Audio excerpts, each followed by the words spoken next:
কেউ যদি জীবনে খুব বেশি সফল হতে চায়, খুব বড় ব্যবসায়ী হতে চায়, খুব বড় আলেম হতে চায়, খুব বড় ডাক্তার হতে চায়, তাহলে আল্লাহ রাসূল যেমন খুব মহান নবী, মাকাম মাহমুদ, অনেক বড় কিতাব কোরআন, শেষ নবীর দায়িত্ব, সর্বশ্রেষ্ঠ নবীর দায়িত্ব, এত মহান জায়গা অর্জন করার জন্য, এত বড় দায়িত্ব অর্জন করার জন্য যেমন আল্লাহ তার রাসূলকে বলেছে আপনাকে রাতের সালাত আদায় করতে হবে, না হলে এই দায়িত্ব, এই সফলতা আপনি অর্জন করতে পারবেন না। ঠিক প্রত্যেক মানুষের ক্ষেত্রেও মানুষ যদি নিজ নিজ জীবনে বড় সফলতা অর্জন করতে চায়, খুব বড় পর্যায়ে পৌঁছতে চায়, তাহলে রাতের সালাতের বিকল্প নাই। রাতের সালাত আপনাকে অনেক দূর এগিয়ে নিয়ে যাবে। এই দিনের মধ্যে কোনো কল্যাণ নাই, সকল কল্যাণ নিহিত আছে সকালে, সকল কল্যাণ, সকল বরকত নিহিত আছে সকালে। আল্লাহ রাসূল বলতেছেন ইন্নাল্লাহ জাআলা লিহাদিহিল উম্মাতাল বারাকাতা ফি বুকুরিয়া, আল্লাহ আমার উম্মতের জন্য বরকত রেখেছেন সকালে, আল্লাহ আমার উম্মতের জন্য বরকত রেখেছেন সকালে। ইবনুল কাইয়িম রাহিমাহুল্লাহ বলতেছেন আমরা সালাফে সালিহিনকে দেখেছি লা ইয়ানামুনা বা'দা সালাতিল ফজরি, আমরা সালাফে সালিহিনকে দেখেছি তারা ফজরের সালাতের পরে কখনোই ঘুমাতেন না। হাত্তা ফিস সিদ্দাহ ওয়া ফিস সাফার, যদিও তারা কঠিন অবস্থার মধ্যে থাকেন না কেন, কঠিন সফরে থাকেন না কেন, সফরে থাকলেও রাত জেগে কাজ করলেও তাদেরকে আমি ফজরের পরে ঘুমাতে দেখিনি। ইয়ান্তাযিরুনা ইলা তুলুইশ শামস, সালাফে সালিহিনকে দেখেছি যদি তাদেরকে ঘুমাতেই হয় রাত্রি জাগরণের কারণে, রাতে কঠিন ও কঠোর পরিশ্রম করার কারণে, তাহলে তারা সূর্য ওঠা পর্যন্ত অপেক্ষা করতেন। সূর্য উঠে যাওয়ার পর ঘুমাতে যেতেন, সূর্য উঠে যাওয়ার পর ঘুমাতে যেতেন। ফজরের পর থেকে নিয়ে সূর্য ওঠা পর্যন্ত এই সময়ে যতই কষ্ট হোক না কেন, ইবনুল কাইয়িম বলতেছেন আমি সালাফে সালিহিনকে ঘুমাতে দেখিনি। কেন? ইন্নাল আরজাক ওয়াল বারাকাহ তানজিলু মিনাস সামা, মানুষের রুজি রুটি বরকত আল্লাহর পক্ষ থেকে সকালবেলা অবতীর্ণ হয়, আল্লাহর পক্ষ থেকে সকালবেলা অবতীর্ণ হয়। এই জন্য আল্লাহ সুবহানাহু ওয়া তাআলা পবিত্র কোরআনে সকালের যত নাম রেখেছেন, ওয়াল ফাজর, ফাজর শব্দের অর্থ হচ্ছে জাহারা, ফুটে ওঠা, প্রকাশিত হওয়া। আল্লাহ সুবহানাহু ওয়া তাআলা পবিত্র কোরআনে সকালের নাম দিয়েছেন ওয়াস সুবহি ইযা আসফার, সুবহ আরবিতে বলা হয় সাবহা ওয়াজহুহু, যখন কোনো বাচ্চার চেহারা সুন্দর হয় তখন তাকে বলা হয় সাবহা ওয়াজহুহু, তার চেহারা আলোকিত হয়ে উঠেছে, সেটার নাম আল্লাহ ফজরের নাম, সকালের নাম দিয়েছেন ওয়াস সুবহ। আল্লাহ ফজরের নাম দিয়েছেন ইদা আসফার, আসফার মানে প্রস্ফুটিত হওয়া, আলোকিত হওয়া। আল্লাহ সকালের নাম দিয়েছেন ওয়ান নাহার ইদা তাজাল্লা, দিন যখন জ্বলে ওঠে, দিন যখন প্রস্ফুটিত হয়।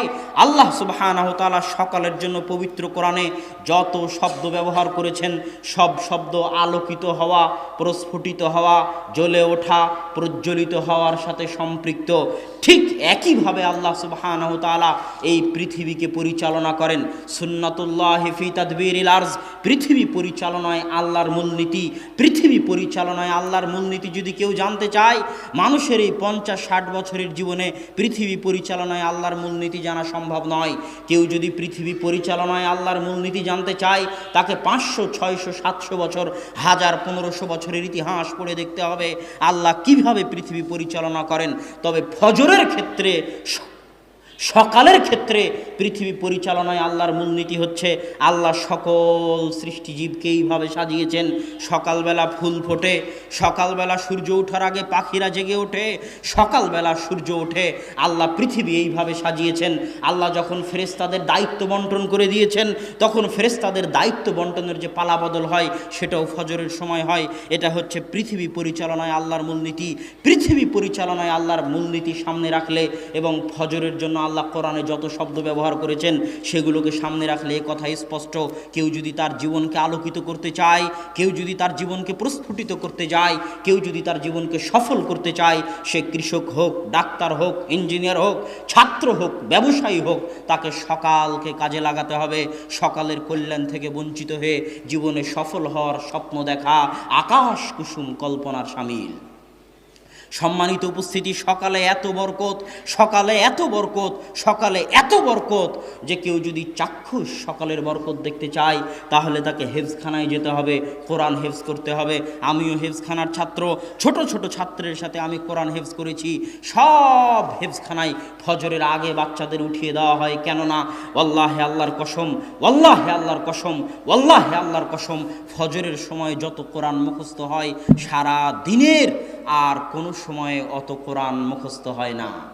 ফজরের সময় যত কোরআন মুখস্থ হয় সারা দিনের আর কোনো সময়ে অত কোরআন মুখস্থ হয় না।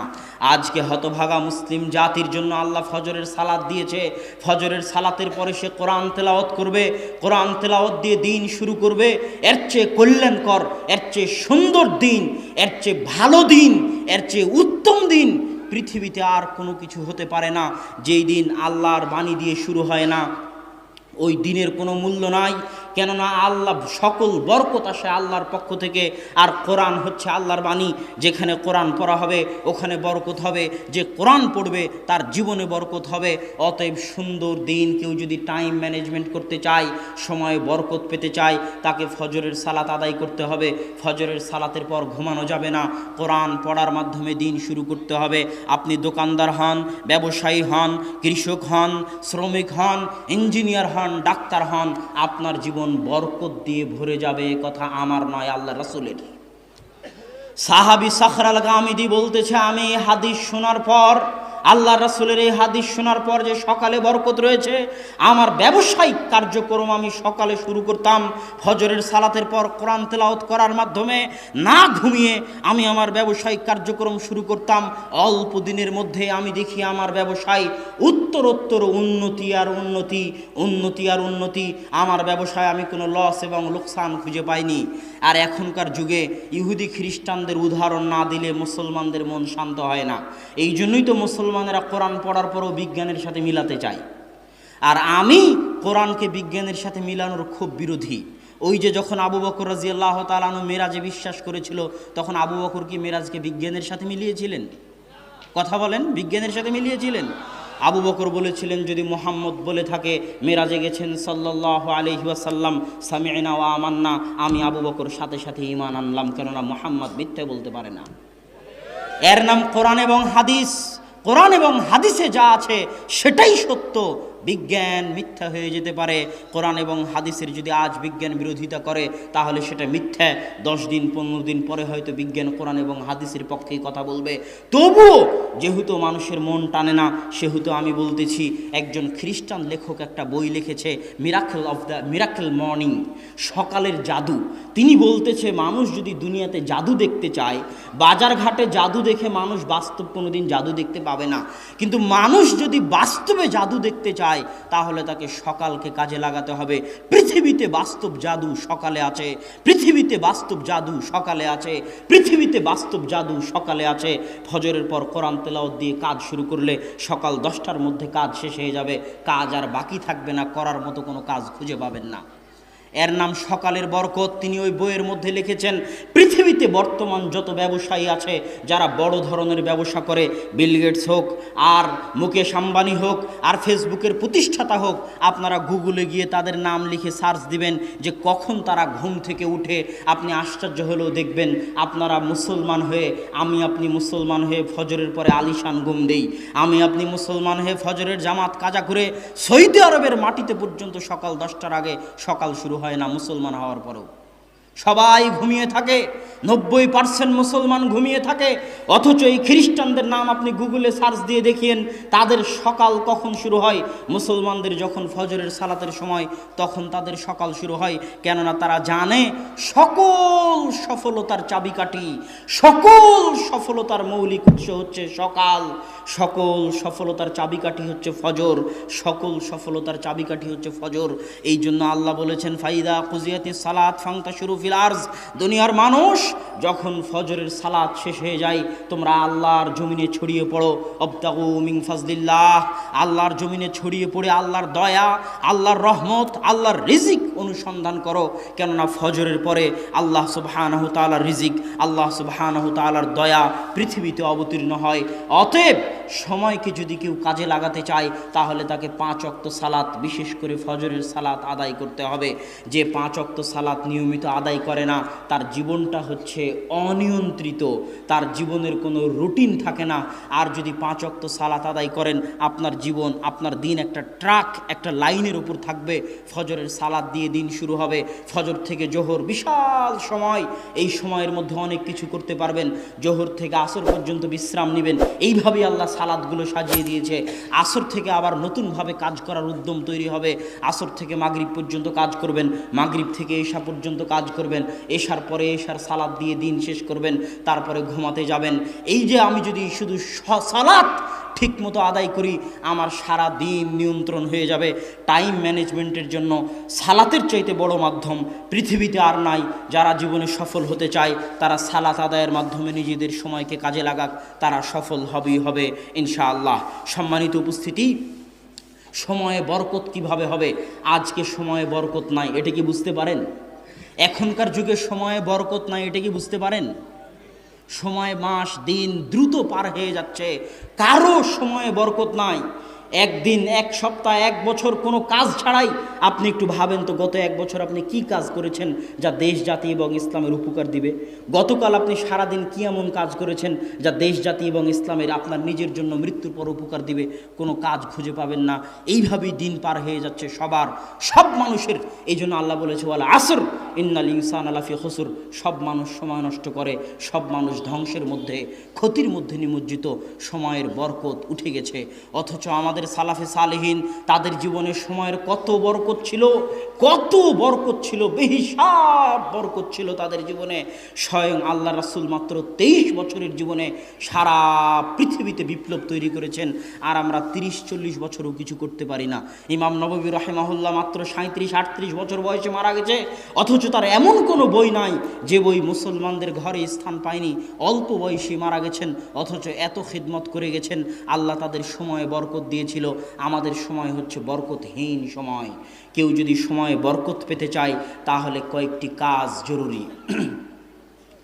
এক, সময়ে বরকত পাওয়ার জন্য জরুরি হচ্ছে আল্লাহ সুবহানাহু তাআলাকে স্মরণ করা, আল্লাহ সুবহানাহু তাআলার জিকির করা। আল্লাহ সুবহানাহু তাআলার স্মরণ করা এত বড় ইবাদত, এত বড় ইবাদত, এত বড় ইবাদত যে আল্লাহ সুবহানাহু তাআলা বলছেন, ইউনুস যদি মাছের পেটে আমাকে স্মরণ না করত তাহলে আমি ইউনুসকে কিয়ামত পর্যন্ত মাছের পেটে রেখে দিতাম। আল্লাহকে স্মরণ করা এত বড় ইবাদত, আল্লাহকে স্মরণ করা এত বড় ইবাদত। আল্লাহ বলছেন, ফাযকুরুনি আযকুরুকুম। দুনিয়ার মানুষ পৃথিবীর যেখানেই থাকো না কেন, আফ্রিকার জঙ্গলে থাকো আর আটলান্টিক মহাসাগরের অতল গহ্বরে থাকো, যেখান থেকে আমাকে স্মরণ করো না কেন, আমি আল্লাহ এই মহাপরাক্রমশালী সত্তা হওয়ার পরেও, সারা পৃথিবীর মালিক হওয়ার পরেও যেখান থেকে আমাকে স্মরণ করবে, আমি আল্লাহ সেখানেই, সেই অবস্থাতেই তোমাকেও স্মরণ করব। আল্লাহু আকবার, আল্লাহু আকবার। আল্লাহ সুবহানাহু তাআলার এই কথার মূল্য দেওয়ার মতো, আল্লাহ সুবহানাহু তাআলার এই কথার মূল্য দেওয়ার মতো যোগ্যতা আমাদের নাই।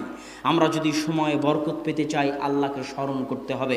দলিল, ফাতেমা রাদিয়াল্লাহু তাআলা আনহা যখন আল্লাহ রাসূলকে বললেন, আল্লাহ রাসূল, আমার হাত ওই আটা পিষার জন্য ওই জাতা ঘুরাতে ঘুরাতে আমার হাত ঘা হয়ে গেছে, হাতে ব্যথা হয়ে গেছে, হাত লাগে, হাত ব্যথা হয়ে গেছে, চামড়া জড়সড় হয়ে গেছে, আপনি আমাকে একটা খাদেম দিন। তখন রাসূল সাল্লাল্লাহু আলাইহি ওয়াসাল্লাম বলেন, আলা আদুল্লুকুমা মা হুয়া, আমি কি তোমাদেরকে ওই জিনিসের দিকে ডাক দিব না, ওই জিনিসের কথা তোমাদের বলে দিব না যেটা একটা খাদেম দেওয়ার চাইতে তোমাদের জন্য বেশি কল্যাণ করা হবে। ফাতেমা রাদিয়াল্লাহু তাআলা আনহা চাইলেন খাদেম, আর আল্লাহর রাসূল বলতেছেন খাদেমের দরকার নাই, একটা জিনিস বলে দিচ্ছে ওটার উপর যদি আমল করো খাদেমের চাইতে বেশি উপকার পাবা। কি? 33 বার সুবহানাল্লাহ বলবা, 33 বার আল্লাহু আকবার বলবা, 33 বার আলহামদুলিল্লাহ বলবা, খাদেমের চাইতে বেশি উপকার পাবা। মানুষ এই হাদিস শোনার পরে মনে করে এটা শুধু আধ্যাত্মিক ব্যাপার, এটার সাথে দুনিয়ার কোনো সম্পর্ক নাই, অথচ এটা অবাস্তব। আল্লাহ রাসূলের কাছে চাওয়া হচ্ছে খাদেম, কাজের লোক চাওয়া হচ্ছে, আর আল্লাহ রাসূল শিখিয়ে দিচ্ছেন কি? কথা বলেন না কেন? আল্লাহ রাসূল কি শিখিয়ে দিচ্ছে? জিকির শিখিয়ে দিচ্ছে। এটা অবাস্তব কিছু নয়, এটা বাস্তব। যে যদি ফাতেমা জিকির করে তাহলে ফাতেমা তার অভ্যন্তরে এমন শক্তির অনুভব করবে, তার সময়ে এমন বরকত পাবে, তার শরীরে এমন শক্তির অনুভব করবে যে খাদেমের আর প্রয়োজন হবে না, খাদেমের চাইতেও বেশি সে কাজ করতে পারবে শুধু জিকিরের মাধ্যমে। আল্লাহু আকবার। অথচ মানুষ এই হাদিসটা সঠিকভাবে বুঝতে চায় না। এই জন্য ইবনে তাইমিয়া রাহিমাহুল্লাহ, ইবনুল কাইয়িম বলতেছেন, ইবনে তাইমিয়া রাহিমাহুল্লাহ ফজরের পর থেকে নিয়ে 8টা 9টা 10টা পর্যন্ত আল্লাহ সুবহানাহু ওয়া তাআলার জিকির করতেন একা একা। তো একদিন অনেক দেরি হয়ে গেছে, তখন ইবনুল কাইয়িম বললেন, আপনি সকালের নাস্তা করবেন না? তখন ইবনে তাইমিয়া বললেন, এটাই ছিল আমার সকালের নাস্তা। আমি ফজরের পর থেকে যদি এই 2-3 ঘন্টা আল্লাহ সুবহানাহু ওয়া তাআলাকে স্মরণ না করতাম, তাহলে আমার পেট, আমার অন্তর, আমার আত্মা ভর্তি হতো না, আমি সারাদিনে কিছু শান্তি মতো করতে পেতাম না। মানুষের যেমন পেটের খাবার লাগে, মানুষের তেমন আত্মার খাবার লাগে, কিন্তু মানুষ বুঝে না। আমি যখন বক্তব্যে এই কথাটা বলি তখন মানুষ আশ্চর্য হয় যে তাহাজ্জুদের সালাত আবার সফলতার মাধ্যম। জি, তাহাজ্জুদের সালাত সফলতার মাধ্যম। দলিল, আল্লাহ সুবহানাহু ওয়া তাআলা কোরআনে বলছে, ইয়া আইয়ুহাল মুযাম্মিল কুমিল লাইলা ইল্লা কালিলা নিসফাহু আও ইনকুস মিনহু কালিলা আও জিদ আলাইহি ওয়া রাত্তিল কুরআনা তারতিলা ইন্না সানুলকি আলাইকা কাওলান সাকিলা। হে চাদর যে মুড়িয়ে আছো, উঠো, রাত্রে সালাত আদায় করো, অল্প হলেও করো, অতি কম পরিমাণ হলেও তুমি রাত্রে সালাত আদায় করো। কেন কেন রাত্রে সালাত আদায় করতে হবে?